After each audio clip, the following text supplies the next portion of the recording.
¿Qué es la educación humanista? Parece una pregunta sencilla, ¿verdad? Pues en realidad esta frase destapa un conflicto súper profundo sobre cuál es el verdadero propósito de la escuela. Para algunos, es la base de todo lo que llamamos civilización. Para otros, es una amenaza directa a la fe. Vamos a ver por qué estas dos visiones del mundo chocan de una manera tan frontal. Para empezar, arranquemos con algo fuerte. Esta es una perspectiva que viene de la publicación cristiana Entre Niños. Ojo a la analogía. Compara las escuelas públicas con lugares que no se pueden arreglar, que simplemente hay que eliminar. Es una declaración bastante impactante que desde el principio deja muy clara una de las posturas en este debate. Y ahora, demos la vuelta a la moneda por completo. Escuchen esta otra visión, sacada de la revista de Filosofía e Eicasía. Aquí, el objetivo de la educación es algo muy noble. Es el acto de humanizar, de darle forma al carácter moral e intelectual de una persona.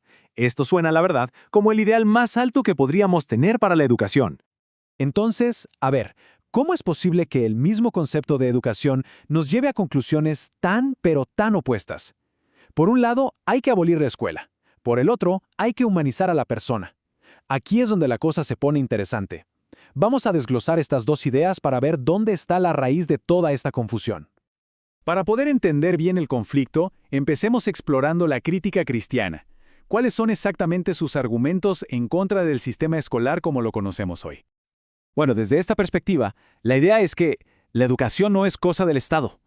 Es un deber divino, una responsabilidad que Dios les dio únicamente a los padres. El argumento es que las escuelas públicas, por su misma naturaleza secular, son un sistema anticristiano desde la raíz.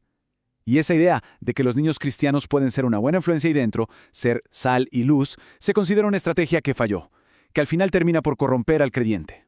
Y esta crítica, claro, se apoya en una autoridad bíblica muy concreta. Este versículo de Corintios se interpreta como una advertencia directa. El entorno, las compañías, si son negativas, inevitablemente van a corromper el buen carácter. Por lo tanto, enviar a un niño a un ambiente que se considera pagano no es una misión, es un riesgo que simplemente no se puede aceptar. Y ese riesgo se puede medir en tiempo. La fuente Entre Niños calcula que un estudiante pasa más de 10,000 horas en la escuela pública. 10,000 horas que describe como un adoctrinamiento anticristiano constante.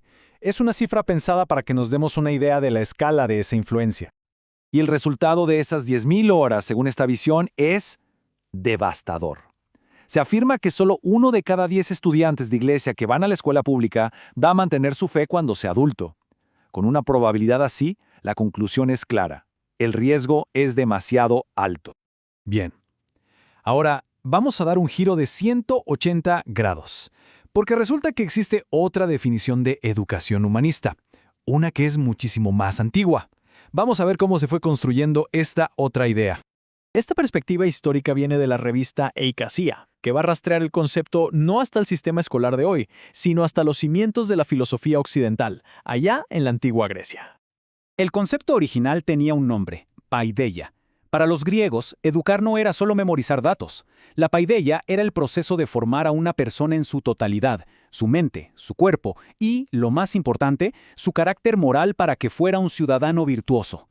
Siglos más tarde, los romanos tomaron esta idea y la hicieron suya. El famoso orador Cicerón la tradujo al latín como humanitas, y de ahí, de esa palabra, es de donde vienen nuestros términos humanidades y humanismo. El objetivo, en el fondo, seguía siendo el mismo: usar las artes liberales, como la gramática, la retórica, la filosofía, para cultivar eso que nos hace plenamente humanos.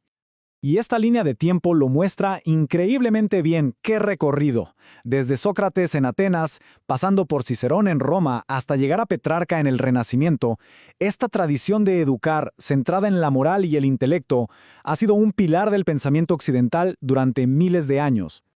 Bueno, ahora que ya exploramos las dos perspectivas, podemos por fin hacer la pregunta clave. Cuando los dos lados hablan de educación humanista, ¿están hablando realmente de la misma cosa?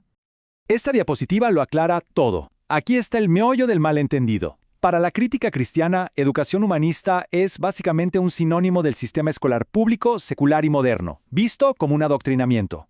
Para la tradición histórica, es un ideal filosófico milenario sobre cómo formar el carácter. No están debatiendo el mismo concepto, simplemente usan la misma etiqueta para dos cosas completamente distintas. Entonces, el punto crucial es este. El conflicto no es realmente entre la fe y el humanismo como filosofía. Es entre una visión de la fe y un sistema educativo muy específico. Un lado critica una realidad moderna, mientras que el otro defiende un ideal histórico. Y claro, más allá de las definiciones, todo este choque nos obliga a pensar en una pregunta mucho, mucho más grande. Al final del día, ¿cuál es el propósito fundamental de la educación? Aquí vemos los dos objetivos finales, cara a cara. Por un lado, la educación como una herramienta para preservar la fe, para preparar a los niños como flechas, como dice la fuente, listas para ser lanzadas al mundo con una visión bíblica intacta.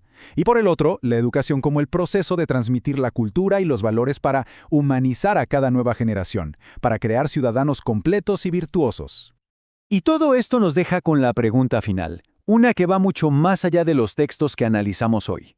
Al final de cuentas, en nuestra sociedad, ¿cuál es el propósito de la escuela? ¿Es transmitir conocimiento? ¿Es formar el carácter? ¿Preservar una fe? ¿Crear ciudadanos? ¿Impulsar la economía?